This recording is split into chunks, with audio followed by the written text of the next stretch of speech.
Hi friends, welcome back to Malar Karthik channel. Saturday morning எங்கள் அப்பாவுக்கு வந்து அன்றைக்கி தான் தவசம். அஷ்டமி திதியில் வந்து அவருக்கு தவசம் வந்து வரும். இந்த வாட்டி அம்மா வந்து வீட்டில் சிம்பிளாக வந்து படைச்சாங்க. அவருக்கு வந்து வேஷ்டி சட்டை எல்லாம் எடுத்து வச்சுட்டு அவருக்கு பிடிச்ச சமையல்லாம் வந்து படையல் போட்டு வீட்டிலே வந்து சிம்பிளாக படைத்தோம். காலையிலே அம்மா வந்து அவித்திக்கீரை வந்து மாட்டுக்கு கொடுத்துட்டாங்க. அம்மா வந்து விரதம் இருந்து மார்னிங் வந்து அப்பாக்காக படைத்தோம். அப்பாவுக்கு வந்து பிடிச்ச சாப்பாடு வந்து செஞ்சு படையல் போட்டிருந்தாங்க. சாதம், பருப்பு, மாங்காய் சாம்பார், கருணக்கிழங்கு, அதுக்கப்புறம் சிப்ஸு. அவருக்கு தயிர் வடைனா ரொம்ப பிடிக்கும். ஸோ அதனால் தயிர் வடை, மிளகு வடை, அதுக்கப்புறம் பாயாசம் எல்லாம் செஞ்சு அப்பாவுக்கு வந்து இன்றைக்கி படைத்தோம்.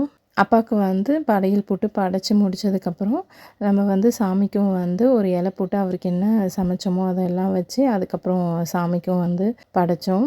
காக்காவுக்கு எடுத்துகிட்டு போய் சாப்பாடு வச்சுட்டு வந்துட்டோம்.